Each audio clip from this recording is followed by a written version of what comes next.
আসসালামু আলাইকুম প্রিয় শিক্ষার্থীরা, কেমন আছো তোমরা? আশা করি ভালোই আছো। আমিও ভালো আছি। আমি মোহাম্মদ নুরুল আমিন মুকুল, প্রভাষক, রসায়ন পড়াঘাট পাবলিক স্কুল কলেজ। তোমাদের আজকের এই ক্লাসে স্বাগতম জানাচ্ছি। আজকে তোমাদের ক্লাসে আমরা পঞ্চম অধ্যায়ের অষ্টক ও দুইয়ের নিয়ম এই বিষয়ে আলোচনা করব। বন্ধুরা, অষ্টক নামটাতেই বোঝা যাচ্ছে যে কি আটের সঙ্গে সম্পর্কিত। আট থেকে অষ্টক কথাটি উদ্ভব হয়েছে। আসলে প্রতিটি মৌল বলতে নিষ্ক্রিয় গ্যাসগুলো ব্যতীত সকল পরমাণু হিসেবে থাকতে পারে না, এরা অণু গঠন করে। তাই অণু গঠন করলে এরা পরস্পরের মধ্যে কি ইলেকট্রন আদান প্রদান বা শেয়ার করে। এই ইলেকট্রন আদান প্রদান বা শেয়ারের মাধ্যমে যদি কোনো মৌল সর্ববহিষ্ঠ শক্তি স্তরে 8টি ইলেকট্রন বিন্যাস অর্জন করে নিষ্ক্রিয় গ্যাসের ইলেকট্রন বিন্যাস লাভ করে, তাকে আমরা অষ্টক নিয়ম বলি। আমরা একটু উদাহরণের মাধ্যমে বিষয়টা একটু ক্লিয়ার হই বা বোর্ডের দিকে একটু দেখো। আমরা যদি কার্বনের ইলেকট্রন বিন্যাসটা দেখি, তোমরা একটু খেয়াল করো ভালো করে। কার্বন 1s2 2s2 2p2, অর্থাৎ বহিষ্ঠ শক্তি স্তরে কয়টি ইলেকট্রন বন্ধুরা? 4টি, তাই না? আমরা যদি হাইড্রোজেনের সঙ্গে মিটারটা দেখাই, হাইড্রোজেনের ইলেকট্রন বিন্যাসটা একটু লক্ষ্য করো তোমরা। 1s1, এই কার্বন এবং হাইড্রোজেন মিলে কি তৈরি করে? মিথেন তৈরি করে। আমরা একটু ডায়াগ্রাম পদ্ধতিতে বিষয়টা একটু বিশ্লেষণ করি। তোমরা দেখো, কার্বন 6 প্রোটন বিশিষ্ট, আমরা নিউক্লিয়াস ধরলাম। প্রথম শক্তি স্তরে থাকতেছে 2টি ইলেকট্রন। এরপর দ্বিতীয় শক্তি স্তর কয়টা বন্ধু? ইলেকট্রন কয়টি বলতো দেখি? 4টি, তাই না? 4টি ইলেকট্রন আমরা এভাবে দেখাই, 2 3 4। এখানে তোমরা দেখো 4টি ইলেকট্রন, এবং এর সঙ্গে যদি হাইড্রোজেন গ্যাস উপযুক্ত অবস্থায় আসে, হাইড্রোজেনের প্রোটন সংখ্যা কয়টি? 1। এর বহিষ্ঠ শক্তি স্তরে কয়টা ইলেকট্রন থাকে? 1টি ইলেকট্রন, তাই না? এরকম 1টি হাইড্রোজেন, মানে 1টি কার্বন এবং 4টি হাইড্রোজেন মিলে কি হবে? মিথেন গ্যাস তৈরি হয়। এই দুটো পরস্পর কাছাকাছি এসে কি হবে? ইলেকট্রন শেয়ার হবে। আমরা একটু দেখি, 6 প্রোটন, প্রথম শক্তি স্তরে 2টি ইলেকট্রন,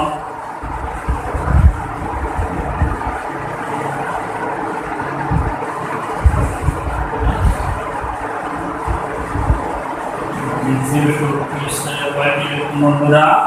4টি ইলেকট্রন, তাই না?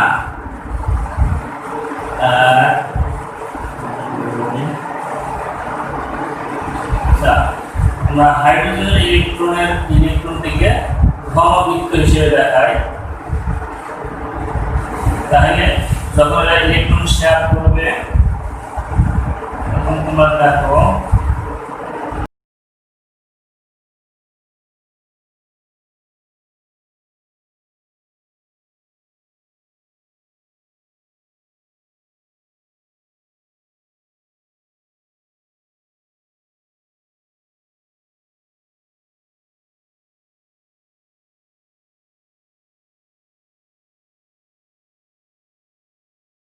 বন্ধুরা, এখানে কার্বনের বহিষ্ঠ শক্তি স্তরে আমার হলো 4টি ইলেকট্রন, এবং হাইড্রোজেনের বহিষ্ঠ শক্তি স্তরে 1টি ইলেকট্রন। এটাকে আমরা কালো চিত্র দিয়ে দেখিয়েছি।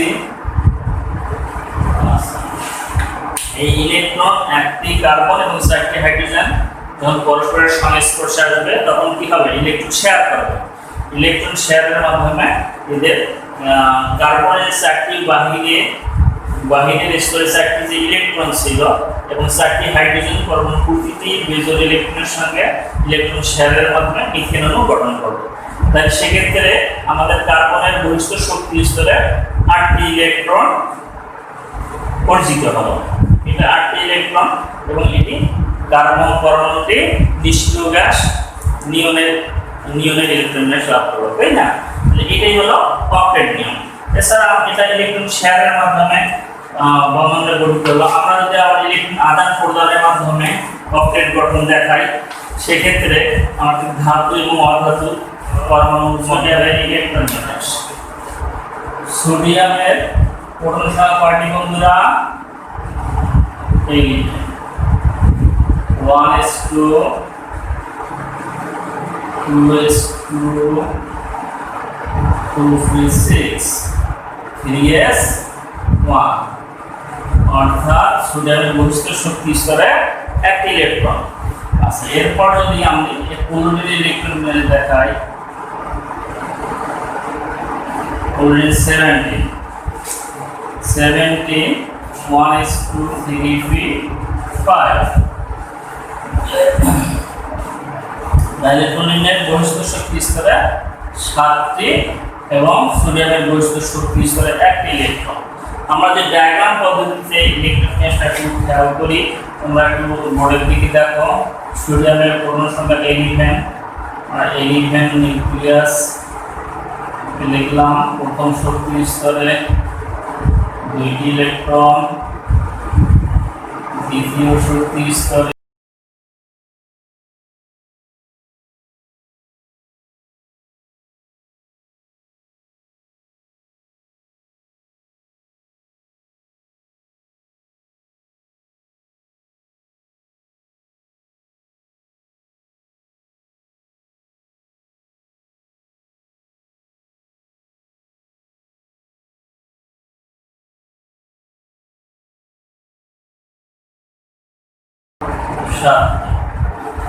যখনই এটা পরস্পরের সংস্পর্শে আসবে, তখন সোডিয়াম তার বহিষ্ঠ শক্তি স্তরে ইলেকট্রনটি দান করে। যখন দান করলো তখন সেক্ষেত্রে তোমরা খেয়াল করো, এখানে সোডিয়ামে আমরা 10টি ইলেকট্রন থেকে বহিষ্ঠ শক্তি স্তরে থাকছে 8টি ইলেকট্রন। আমরা সোডিয়ামের যে ইলেকট্রন বিন্যাসটা দেখি, 11 প্রথম থাকলো প্রথম শক্তি স্তরে 2টি,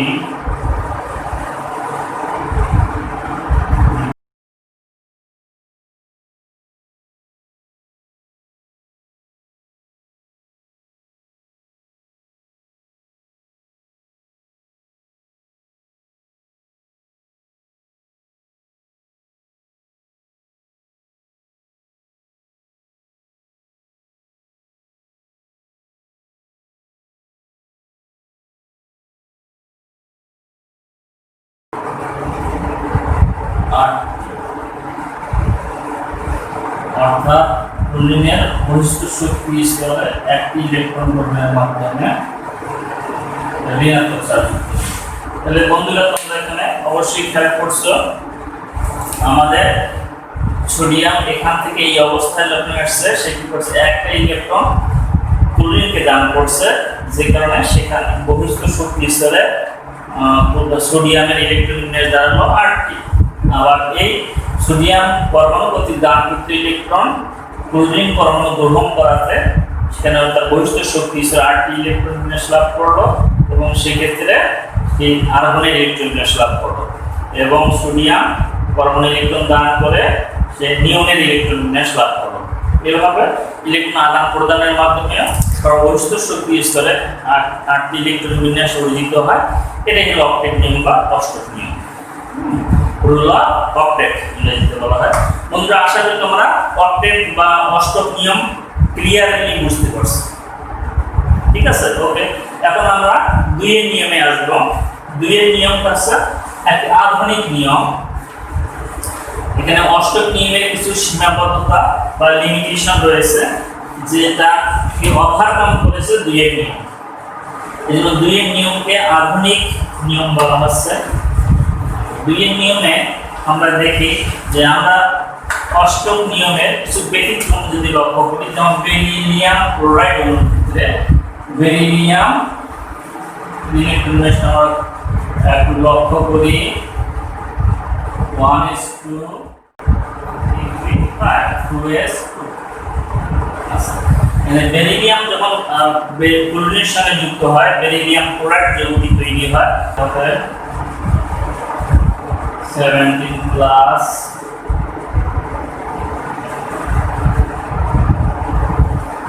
প্রথম শক্তি স্তরে 2টি, দ্বিতীয় শক্তি স্তর 2টি,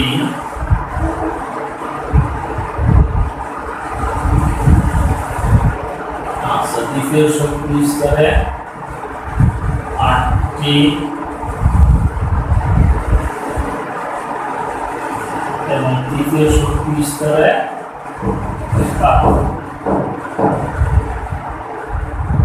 বেরিলিয়াম ক্লোরাইড যৌগ।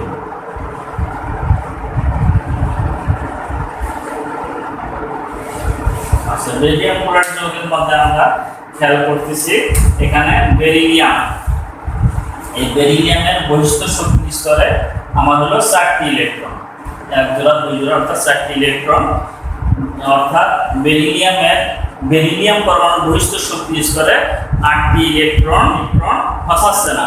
তাহলে এই ধরনের ক্ষেত্রে আমাদের অষ্টক নিয়ম প্রযোজ্য নয়। একইভাবে আমরা যদি বোরন ট্রাইফ্লোরাইড, বোরনের ইলেকট্রন বিন্যাসটা আমরা বিন্যাস 1s2 2s2 2p1, অর্থাৎ বোরনের সাথে যদি ক্লোরিন যৌগটি গঠন হয় সেক্ষেত্রে তোমরা একটু বোরন ট্রাইফ্লোরাইড, বোরন 5 প্লাস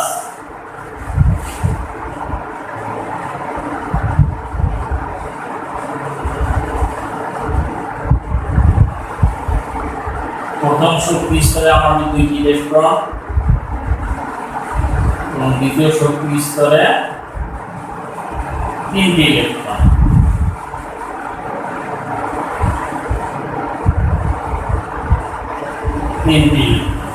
এটা যদি ক্লোরিনের সঙ্গে যুক্ত হয় বোরন ট্রাইফ্লোরাইড যৌগের ক্ষেত্রে তোমরা দেখো ক্লোরিনে হলো 2টি শক্তি স্তর, অর্থাৎ এখানে 9টি ইলেকট্রন,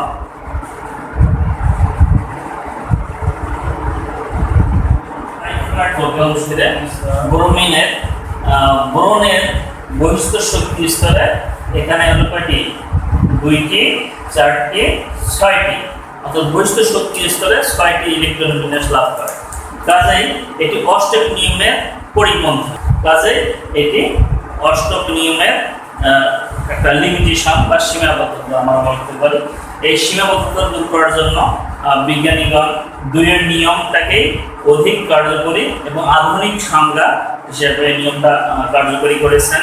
2-এর নিয়ম হচ্ছে কোন মৌল সমন্বয়ে যৌগ পরমাণু বহিস্থ শক্তি স্তরে এক বা একাধিক জোড় ইলেকট্রন বিদ্যমান থাকবে তাকে 2-এর নিয়ম বলে।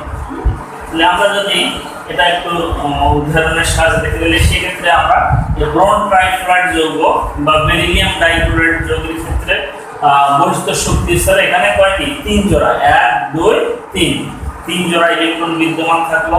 আবার বেরিলিয়াম ক্লোরাইড যৌগের ক্ষেত্রে বেরিলিয়াম পরমাণুর ক্ষেত্রে বহিস্থ শক্তি স্তরে 2 জোড়া ইলেকট্রন বিদ্যমান থাকলো, তাই না? তাহলে এখান থেকে আমরা 2-এর নিয়মটাকে আধুনিক এবং বিজ্ঞানসম্মত একটি নিয়ম, যেখানে যৌগ গঠনের প্রাককালে ইলেকট্রনগুলো বহিস্থ শক্তি স্তরে পরমাণু বহিস্থ শক্তি স্তরে 1 বা একাধিক জোড় ইলেকট্রন বিদ্যমান থাকবে। ঠিক আছে বন্ধুরা, তাহলে তোমরা বুঝতে পারছো অষ্টক এবং 2-এর নিয়ম কি, এগুলোর উদাহরণ তোমরা ভালোভাবে বুঝতে পারলা এবং আগামীতে এই বিষয়ে তোমরা আরো বেশি চর্চা করলে তোমরা আরো এই বিষয়ে তোমাদের সংরক্ষণ আসবে, তাই না? যত চর্চা করবে, আমরা বলি থেকে practice makes a man perfect, চর্চার মাধ্যমে তোমরা কি হবে, যত চর্চা করবে তত শিখতে পারবে। তোমাদের যদি বুঝতে কোনো সমস্যা থাকে তাহলে তোমরা কমেন্টসে জানাবা এবং তোমাদের বন্ধুদের মাঝে শেয়ার করবে এবং এই ভিডিওটি বা এই ক্লাসটি সরাসরি পাওয়ার জন্য তোমাদের পেজটিকে সাবস্ক্রাইব করে রাখতে হবে। তো ঠিক আছে বন্ধুরা, আজকে এই পর্যন্তই। আগামী ক্লাসে আবারও কথা হবে এরপর সে পর্যন্তই আজকে সবাই ভালো থাকো।